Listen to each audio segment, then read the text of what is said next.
As a serial entrepreneur, it will not be easy. Hindi madali na magsimula ng business. Ang business ay hindi madali. Totoo naman. At ang business ay hindi para sa lahat. May provide mo yung pangangailangan ng family mo at ma-enjoy mo din yung mga pinaghirapan mo and to inspire others. Bakit ba mahalaga na mayroon tayong business or ekstrang pinagkakakitaan? Ang business ba?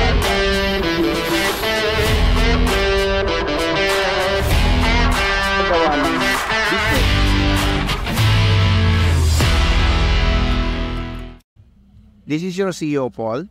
Ang pag-uusapan natin ngayon ay tungkol sa kahalagan, ilan sa mga kahalagan na meron tayong sariling business o pinagkakakitaan. Aside from yung nakasanayan natin na employment. Wala namang masama na maging employed. Karamihan sa mga Pilipino, karamihan sa mga tao ay employed. Yung kasi yung tulad sa atin ng ating mga magulang at ng society na kailangan mong mag-aral, pagkatapos noon ay makapagtrabaho.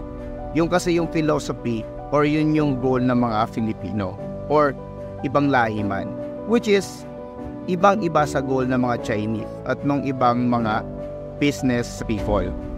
Kung saan, mahalaga rin sa kanila ang magkaroon ng edukasyon, subalit hindi ang goal ay maging employee o hindi upang payamanin or hindi upang pagalangin yung business ng isang tao, kundi sa kanila mismo, sa sarili nila mismo ay mapakinabangan nila yung kanilang pinag-aralan or yung kanilang experience para na sa ganung palaguin yung sarili nilang buhay. Konting flashback lang, matagal din ako naging employee. After graduation, after taking the board exam, I accidentally joined call center. And noong mga time na yon, yung call center ay nagbo-boom pa lang, way back 2007 and 2009. At hindi naman lingid sa atin na yung call center ay isa sa mga high-paying jobs dito sa Pilipinas. Kaya kahit hindi related sa pinag-aralan ko, which is in engineering, at sa license ko din, nagpunta na ako sa call center. Doon na ako tumagal hanggang dumating yung time na nakapag-abroad naman ako. During my OFW days, related din yun sa call center, which is IT naman. So, malayo pa din doon sa pinag-aralan ko. Bakit ako napunta doon? Kasi, andoon yung pera. Kahit sino naman, kung nasaan ang pera, doon tayo. Kasi, ang mindset natin makapagtrabaho. At katulad nga ng mindset ng marami, kapag nakapag-abroad ka, katulad na nangyari sa akin, maganda na yung buhay mo. Which is, merong ganun, pero mas marami yung hindi ganun. Hanggang namulat yung isipan ko sa pagkakaroon ng business or sa pagkakaroon ng iba pang uri ng pagkakakitaan. Nagsimula din ako sa mga online opportunities at kung ano-ano pa. Hanggang bumalik ako sa Pilipinas, nag-start ako ng sarili kong business. I started hardware. I also created some side hustle noong nag-i-start pa ako. Pero hindi ko binitawan yung pagiging empleyado. Dahil alam ko na hindi masusustain yung business na mga sinimulan ko, yung mga pangangailangan namin. Up to the point na pinagsikapan namin mag-asawa na yung business namin ay lumago hanggang nagawa ko na nga mag-resign o umalis sa employment. What is my point? My point is, yung pagiging employee natin, gawin natin panagot doon sa ating mga pangangailangan. Pero huwag natin naalisin yung pagkakataon natin na magkaroon ng sariling side hustle or business. Sabi nga nila, ang business ay hindi madali. Totoo naman yun. At ang business ay hindi para sa lahat. Pero yung pagkakataon na magkaroon ka ng sarili mong business ay nasa sa'yo lang yan. Paano ba? Isipin mo kung ano saan at saan ka magaling. At tingnan mo kung ano yung pangangailangan ng community mo na pwede mong solusyonan doon sa skill mo o doon sa experience mo o sa pinag-aralan. That way, hindi ka agad mananawa. Time will come na kahit magkaroon ka ng problema sa business mo, ay kayang-kaya mo kasi napagdaanan mo na yon. Expertise mo yun. So, ibig sabihin, kaya mo yung harapin. At yun nga, ang tungkol sa pag-uusapan natin, ano ba yung mga benefits ng pagkakaroon ng business o pagkakaroon ng extra income? I am not saying na ako ganito na, yung mga kilala ko ganito na, yung group of people na kasama ko madalas ay ganito na. Kasi hindi rin naman kami ganito talaga dati. Ako mismo, I could not even afford. Kahit nung nasa abroad ako, I could not even afford na dalhin yung buong family ko sa ganitong gawain. Like this. We are on the beach right now. Pero dumating yung time na nagkakaroon na ako ng pagkakataon na i-enjoy yung mga nakikita ko lang dati. Nabigyan naman ng pagkakataon na mag-enjoy yung family ko. Pero syempre, huwag niyong isipin na kapag may business na is enjoy na enjoy. Syempre hindi ganun. Darating ka sa point na ang tawag nila doon is delayed gratification. Pagka kahit feeling mo, deserve mo na, pero i-stop mo pa rin. Kasi kailangan mong ibalik yung kinikita ng business mo sa business mismo para lalo pang lumago. Yun nga, isa sa mga perks or isa sa mga na ibibigay ng sariling business ay yung magkaroon ka ng pagkakataon na enjoy yung sarili mo, ibigay yung mga pangailangan ng family mo nang hindi ka, kumbaga, nararaten. For example, emergency fund, dapat meron tayo. Savings, dapat meron tayo. At kung ano-ano pa na nakikita natin na kaya namang gawin ng maraming tao, ng ibang tao, ng mga businessman. Ang pagkakaiba lang natin sa kanila is ngayon, kung wala ka pang business o wala ka pang ibang pinagkakakitaan maliban sa employment, yung mga taong nakikita natin sa internet, napapanood natin sa TV, ay nagsimula din sa wala. They started something kung saan sila magaling. Huwag natin mapagkakamalian kapag ikaw ay nagdesisyon na mag-business, ay magiging matagumpay ka na agad. Hindi ganoon yun. Hindi ganoon kadali yun.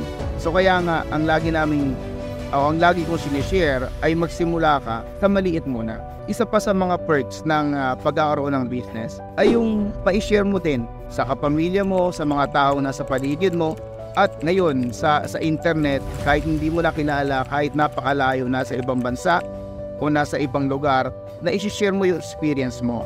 Hindi mo alam kung kailan merong manunood sa'yo. Hindi mo alam kung kailan meron kokopya sa'yo at magiging matagumpay ba. Sabi nga nila, mapifeel mo lang yung sagumpay kapag kinokopya ka niya. Doesn't need to be copying you as you. Kumbaga, ma-inspired lang sa'yo yung mga tao. Ilang tao lang ang ma-inspire sa'yo, makikita mo sa kanila yung tagumpay. And time will come na i-approach ka nila, sabihin nila sa'yo na ikaw ang naging inspiration nila. So, two things na i-discuss ko na perks or advantages sabihin na natin ng pagkakaroon ng business. Una, may provide mo yung pangailangan ng family mo at ma-enjoy mo din yung mga pinagkirapan and inspire others. Napakarami pa ang pwede mong makuha sa pagiging negosyante. Isa pa doon ay yung makatulong ka rin sa mga tao. Makatulong ka rin sa mga family mo, makatulong ka doon sa mga taong nasa paligid mo, at sa ibang tao pa na pwede mong tulungan kasi meron kang extra. Pero sa employed ka, ang hinikita mo ay para lang sa pangangailangan mo, syempre limited yung pagkakataon mo na makatulong. And isa sa mga perks ng CY, isa sa mga dapat natin magawa ay yung makatulong din sa kapwa. So dapat isama natin yun sa goal natin. Kalaban kasi natin talaga is kumbaga yung comfort zone natin as employee. Comfort zone. Like okay na ako, mayroon akong 8 to 5, mayroon akong trabaho, meron akong pera every 15th and 30th of the month. Okay na ako doon. Yun yung comfort zone. Pag lumabas ka doon, medyo mahihirapan ka. Yun yung ayaw mo nang gawin. Yun yung kalaban natin eh. Pero outside the comfort zone, there is really a comfort or success zone. Gusto kong tawagin yun na success zone. Outside the comfort zone, there is a success zone. Ano ba yun? Yun yung hindi ka na mangangamba sa mga pangangailangan. Hindi ka na mangangamba na yung anak mo magkaroon ng sakit, yung family mo, ang mga kailangan ng emergency, at may mga lumapit sa iyo nang hihingi ng tulong. Hindi ka na mangangamba kasi outside the comfort zone ka na. Nandun ka na sa success zone. So, yun dapat yung goal natin. It will not be easy. I'm telling you, as a serial entrepreneur, it will not be easy. Hindi madali na magsimula ng business. Lagi yun naman naririnig yan eh, hindi madali. Kaya lang, most of the time, ang mas marami ay yung nagsasabi na madali lang mag-business kasi gusto lang nila kayong kuhanan ng pera nyo. Kung ano-anong scam, kung ano-anong budol, kung ano-anong investment. Pero ang totoo, hindi dapat ganun. You should start on what you have. You should start on what you know. You should start on how you want your business to be successful. Isa pa sa mga perks ang pagiging business owner ay yung hindi mag-i-stop hindi titigil yung kumbaga yung urge mo, yung feeling mo sa sarili mo na marami ka pang gustong gawin. Kapag nagsimula ka na as business owner, maliit man o malaki yung business mo, matutulog ka na lang, nag-iisip ka pa kung ano yung mga susunod mong gagawin. Yun yung excitement Sa akin mismo yun yung excitement. Yun yung tipong ang dami kong iniisip. Gumagana na yung business ko pero marami pa rin akong iniisip. Sa ganun, marami pa rin ako matulungan. Kasi kapag stagnant tayo, nandun na tayo sa comfort zone natin, hindi na tayo mag-iisip ng iba pang bagay. So, lumabas tayo sa comfort zone, naniniwala ako na lahat may pagkakataon, although hindi lahat magiging business owner, pero lahat may pagkakataon na subukan. Kaya, I have created a Facebook group named Future CEO Community. We will start working together and I will share my knowledge and yung mga knowledge ng mga kasama ko sa group. I-share namin sa inyo whether wala ka pang negosyo, may negosyo kang existing na gusto mong malaki, pag-uusapan natin and we will be transparent. Pag-uusapan natin kung ano yung pwede natin gawin doon sa loob ng group na yun. Until na ikaw mismo ay maging CEO ng iyong company. Again, this is CEO Paul. Success is a choice. So choose success. See you around.